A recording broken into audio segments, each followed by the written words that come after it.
Ask you, what is your daughter's name? She's 3 years old. Yes, she is. Her name is Shivani. Her name is Shivani. Wow. Shivani, Please tell her yeah. I said hi. How are you feeling? You're doing That's okay? great work. Not just because you are extraordinary actress, but all the good things that you do for good social cause. I grew up in a refugee camp in Nepal, and I have seen people suffering and dying from diarrhea and dehydration, and where the medical services were not even available. And that inspired me to become a nurse. आदरणीय दर्शकवृन्द, यतिखेर तपाईँ हेर्दै हुनुहुन्छ जीवनको यात्रा कार्यक्रम। यतिखेर म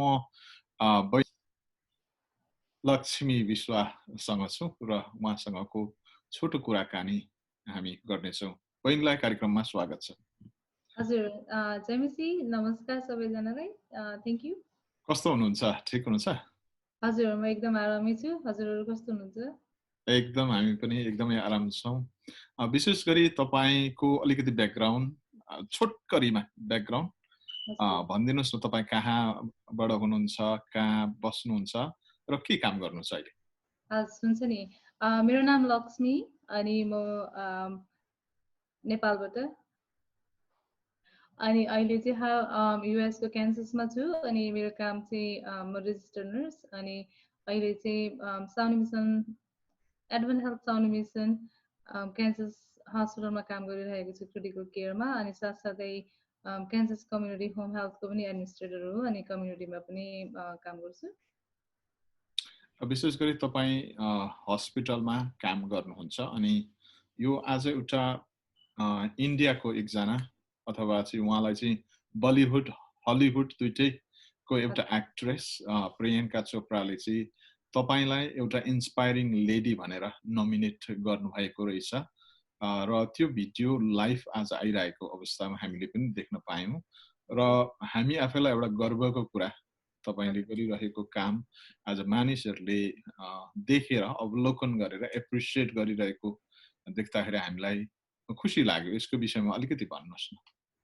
हजुर, यो चाहिँ प्रियङ्का चोपडा जोनस हैन, जो हलिउड बलिउडमा एक्ट्रेस हैन, उहाँ र अनि बर्न बिफको एफिलिएटेडमा गरेको एउटा कन्टेस्ट हो।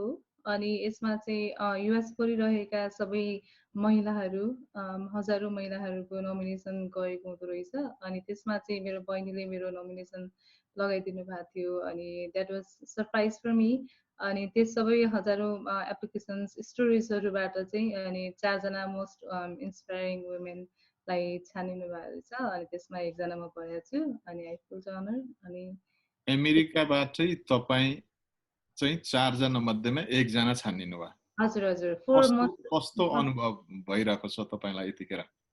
हजुर, 4 most inspiring women of US हुन पाउँदाखेरि एकदमै आई फिल भेरी अनर्ड, अनि एकदमै धेरै खुसी लागेको छ आफ्नो देशलाई, आफ्नो कम्युनिटीलाई रिप्रेजेन्ट गर्न पाउँदाखेरि हैन, युएस को कन्टेस्टमा एकदमै एकदमै खुसी लागेको छ। I feel very blessed. तपाईलाई विशेष गरी यो हस्पिटलमा अझै फ्रन्ट लाइनमा तिमाथि तपाई हस्पिटलमा नर्स भएको कारणले अहिले त्यो हस्पिटलमा काम गर्दाखेरि कतिको गाह्रो छ, कस्तो खालको छ, तपाईको छोटो अलिकति एक्सपिरियन्स हामीलाई शेयर गरिदिनुस् न। यो विशेष गरी यो कोभिड-19 यो पेन्डेमिक सिचुएसन छ हैन, यो समयमा तपाईले कस्ता कुराहरू झेलिराख्नु भएको छ? हजुर, यो अवश्य पनि यो पेन्डेमिकले सबैजनालाई नै गाह्रो बनाएको छ हैन, सबैजना it's affecting the whole world हैन, एकदमै क्रिटिकल सिचुएसन छ। अनि हस्पिटलमा हामी नर्सेस, डाक्टर्स, हामी हेल्थ केयर प्रोभाइडर्सहरू फ्रन्ट लाइनमा बसेर काम गर्नलाई इट्स अभियसली हैन, सबैजनालाई हाई रिस्कमा राखिरहेको छ। अनि पेसेन्ट्सहरू एकदमै डिक्लाइन भएको देख्दाखेरि एकदम दुःख लाग्छ हैन, अनि गाह्रो छ स्थिति। But we are all together, in this, and we are all fighting together. Let's just hope and pray that it will get better soon. तपाई अलरेडी एउटा चाहिँ इन्स्पिरेसनल लेडी भनेर रेकग्नाइज भइसक्नु भएको छ। एउटा सेलिब्रिटीले हैन बोनबी त्यो ड्रिङ्कबाट चाहिँ उले त्यो त्यहाँबाट चाहिँ नोमिनेट गरेर एउटा इन्स्पायरिङ वुमेन्सहरु सेलेक्ट गर्नु हुँदो रहेछ। अनि 5th हप्तामा चाहिँ तपाई सेलेक्ट हुनु भएको छ। तपाई लगायत अमेरिका भरि नै 4 जना, जम्मै 4 जना, तपाईसँग 4 जना सेलेक्ट हुनु भएको छ। अनि यो एकदमै गौरवको कुरा छ हैन, हामी सबैलाई एकदम गौरव छ। हस्पिटलमा तपाईले काम गरिराख्दाखेरि अरूलाई दिनुपर्ने मेसेजहरू कस्तो छ त? तपाईँ एकदमै घरबाट जाँदाखेरि तपाईँ आफै पनि एकचोटिलाई चाहिँ एक्सपोज भएको कुराहरू त्यहाँनेरि प्रियङ्काले बताइरहेको हामी सुनिरहेका थियौँ। अनि त्यसको विषयमा पनि अलिकति भनिदिनुस्। हजुर हजुर यो सुरुको स्थितिमा सुरुमा जब कोभिड-19 को सुरुमा मेरो चाहिँ म चाहिँ क्रिटिकल केयरमा काम गर्छु अनि एकजना मेरो पेसेन्ट्समा म एक्सपोज भएँ अनि सेल्फ क्वारेन्टाइनमा पनि बस्नु परेको थियो त्यतिखेर त्यो टाइममा एकदम गाह्रो भएको थियो होइन। अनि यो मेरो मेसेज चाहिँ म के भन्न चाहन्छु भने सबैजना अहिले हामी जसरी स्टेइङ होम गरिरहेको छौँ होइन, घरमा बसेर सबै प्रिकसन्सहरू लिइरहेको छौँ। This is one of the most thing we can do होइन। अनि आफूले गरेको व्यवहारले अरूलाई आजसम्म असर गर्दैन थियो भने अहिले आएर चाहिँ असर गर्छ होइन। हजुर लाइक केही सिम्टम्स चाहिँ नदेखिए पनि एसिम्टोमेटिक भए पनि अरूलाई सर्छ होइन। अनि अरू भनेर पपुलेसन्सहरूलाई जोगाउनलाई जुन प्रिकसन्सहरू लिइराख्नु भएको छ त्यो गरेर राख्नु होला होइन। It can be frustrating at times, but this is the most important thing that we should do right now, you know, maintaining social distancing, hand hygiene देखि लगेर होइन सबै कुराहरू हामीले जुन गरिरहेको छौँ त्यो कुराहरूलाई गरौँ। अनि हस्पिटलमा देख्दाखेरि एकदमै गाह्रो हुन्छ होइन। अनि बिरामीहरूलाई अनि जहाँनिर हामीले त आफैले फ्रन्ट लाइनमा बसेर पेसेन्ट्सहरूलाई हेरिरहेका हुन्छौँ अनि त्यो देख्दाखेरि इट्स भेरी डिभास्टेटिङ होइन। अनि गाह्रो स्थिति छ। अब अमेरिकामा नेपालीहरू पनि धेरै संक्रमण छ।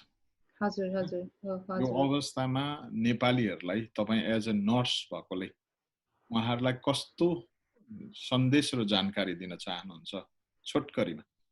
हजुर हुन्छ। मेन सबैभन्दा ठुलो कुरा चाहिँ प्लिज यसलाई अलिकति इम्पोर्टेन्ट साथले हेरिदिनु होला। कोभिड-19 क्यान बी डेन्जरस टु होइन।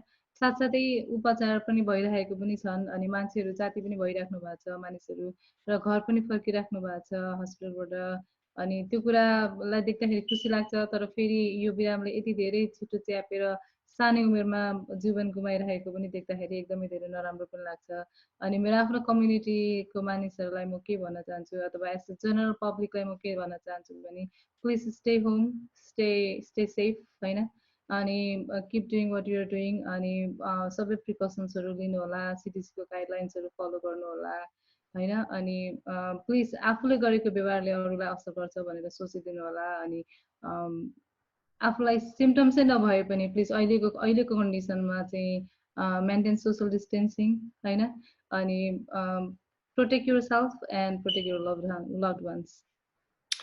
हामीले सुन्नमा आएको चाहिँ तपाईलाई प्रियङ्काले एप्रिसिएट गरेर तपाईको काम एकदम मेहनत देखेर तपाईको अनेस्टी डेडिकेसन देखेर चाहिँ प्रियङ्काले $5,000 एप्रिसिएट गरेको कुराहरू हामी सुन्नमा आएको छ। यसको बारेमा अलिकति बताइदिनुहोस् न। तपाईले अब यो यत्रो धेरै पैसा के गर्नुहुन्छ हैन? हुन त अब तपाईले जे गरे पनि के गर्नुहुन्छ यसको पनि अलिकति बताइदिनुहोस्। हजुर हुन्छ नि। सबैभन्दा सर्वप्रथम त मेरो कामलाई उहाँहरूले अनर गरिदिनु भएको छ। That's what matters the most for me होइन। एकदमै धेरै खुसी लागेको छ अनि आई फिल भेरी अनर्ड। अनि उहाँहरूले मलाई अनर गरेर उहाँहरूले मलाई $5,000 पनि दिनुभएको छ होइन। अनि साथसाथमा उहाँहरूको प्रोडक्ट्स गिफ्ट ह्याम्पर्सहरू पनि दिनुभएको छ। यो पैसा चाहिँ आई फिल भेरी ब्लेस्ड कि मेरो जब छ अहिले होइन।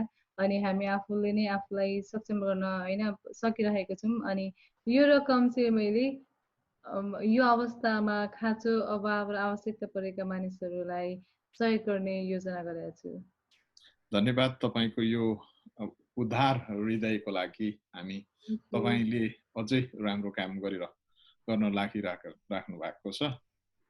तपाईप्रति फेरि हामी सम्मान व्यक्त गर्न चाहन्छौँ। कार्यक्रममा आइदिएर यति ठुलो जानकारीहरू हामीलाई दिनुभयो अनि तपाई एकदमै इन्स्पिरेसनल लेडी हुनुहुन्छ। आज सबैले गर्व गर्ने काम गर्नु भएको छ। यसलाई विशेष गरी जीवनको यात्रा कार्यक्रम तपाईलाई सम्मान गर्दछ र हामी तपाई विशेष गरी प्रार्थनामा सम्झिने गर्छौं र तपाईका हरेक कामहरुमा परमेश्वरले कृपा गरून्, अनुग्रह गरून्, यही हाम्रो प्रार्थना रहनेछ। अन्तमा जाँदै जीवनको यात्रा कार्यक्रम युनिटलाई के भन्न चाहनुहुन्छ? हजुर धेरै धेरै धन्यवाद सर्वप्रथम सर हजुरलाई अनि हजुरको इन्टायर टिमलाई यो मलाई प्लेटफर्म दिनुभयो अवसर दिनुभयो मेरो आफ्नो जानेको कुराहरूलाई सेयर गर्न पाएँ एकदम खुसी छु एकदम थ्याङ्क यू होइन हजुरहरूले जुन गरिराख्नु भएको छ कम्युनिटीमा हजुरको आफ्नो ठाउँबाट एकदमै सराहनीय छ यो कामलाई गर्दै गर्नुहोला अनि थ्याङ्क यू प्रियङ्कालाई पनि अनि थ्याङ्क यू सबैजनालाई धेरै धेरै धन्यवाद अनि यो क्रिटिकल सिचुएसनमा please everyone stay safe stay active होइन stay take care of yourself and your loved ones अनि हजुरहरू सबैलाई धेरै धेरै धन्यवाद Happy, doing the best that you can.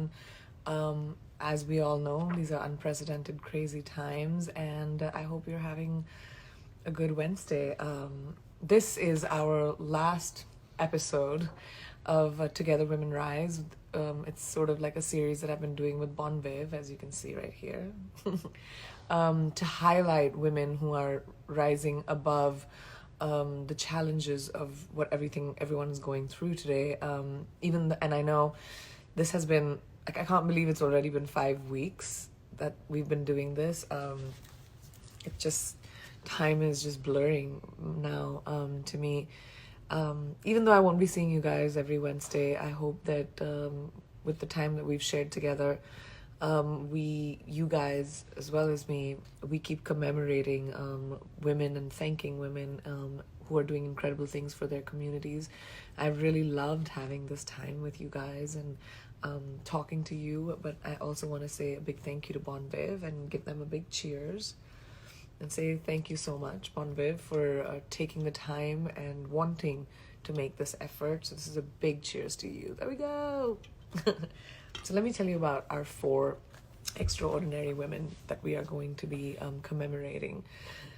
The first one, and I'm going to try and speak with her as well, which, you know, I don't have much luck with, so I have my plan B ready. First one, we have Lakshmi from Kansas. Lakshmi, you were nominated by your sister, Sanana. My sister is my hero and a fighter. She works as a registered nurse in a critical care unit at Advent Health, Shawnee Mission, Kansas. We came to the US as refugees from Bhutan. My sister did her nursing here. As we all know, at this critical time, healthcare workers are being pushed to their absolute limits. It hasn't left my sister far behind either. She's a single mother with a beautiful 3-year-old, and also taking care of her 76-year-old dad. I can see how this pandemic has changed her life, but she still manages to fight every day. On March 23rd, we were on our way for grocery shopping and she got a call from work for being exposed to one of her COVID-19 patients. She had to be self-quarantined, limited to her bedroom and bathroom, which put her 3-year-old daughter and our dad behind. We could take care of our dad, but he's connected to my niece and becomes anxious when he doesn't see her too much. It was emotionally and physically depressing for all of us. Being a single mother and also taking care of a 75-year-old dad, it was the first day ever in my niece's life where she couldn't sleep with her mother or couldn't even hug her. My niece was crying at the door, but my sister couldn't open the door and hug her daughter because of the possibility of the transmission. They were waving to each other from far away, and my 3-year-old niece couldn't understand why her mother was abandoning her. Fortunately, my sister didn't have any symptoms and was able to return to work. As the world has been affected by this pandemic, we are all fighting in our own ways. I can see my sister taking care of COVID-19 patients and praying that she doesn't transmit it to our niece and dad as they live together. Like others, she doesn't have a choice. We're maintaining social distance, but we haven't been able to meet, just like everyone else. But I can see how much she's worried about her patients than herself. Oh, that's just beautiful. Lakshmi, thank you so much for the work that you're doing. And thank you so much for putting yourself out there for us. Sanana, that's a lovely story. I hope your niece and your dad are fine. Please give them my love. I'm going to try and call Lakshmi really.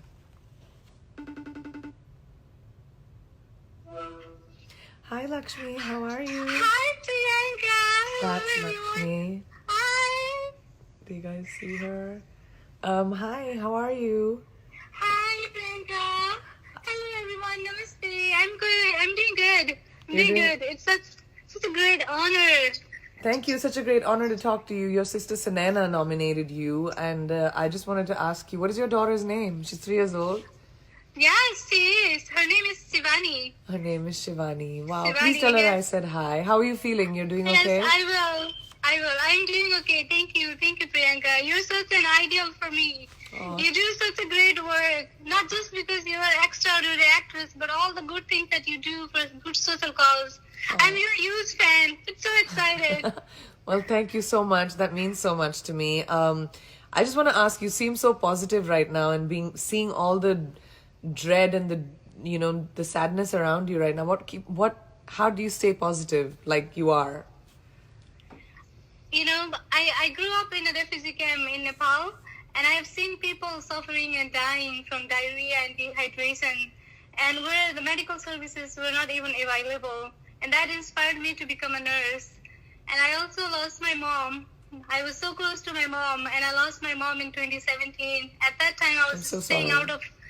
out of state, and I wasn't there to give her my final hug. That was the most heartbreaking moment for me in my life. And seeing COVID-19's patient, seeing them declining rapidly, not being able to say their final goodbyes to their loved ones, is very emotionally and mentally draining for us as nurses. But I'm very thankful to be there for them. I can feel their pain. But in the meantime, getting gratitudes from the public, positivity, appreciations from all around the world, that's what keeps us moving. Well, that's what this is all about. And I just want to say thank you so much for doing what you're doing. My grandmother was a nurse. Both my parents were physicians. I have many, many physicians and many people in the medical field in my family. So I've seen it firsthand. And I just want to tell you, Lakshmi, that what you do is so close to God. So thank you for doing what you're doing. And I admire you tremendously. Please give my love to Sanana, your dad, your daughter. I will. And thank you so much. I will. Thank you. It's such a great honor. Thank you, Priyanka. It means so much to me. Thank you. Thanks so much, Lakshmi. Bye. Bye. So nice to speak to you. Thank you. Oh, she was adorable. Oh man. I thought her story was really, really amazing. And thank you, Sanana, for sending your sister's story in. That was very inspiring, and she's so kind.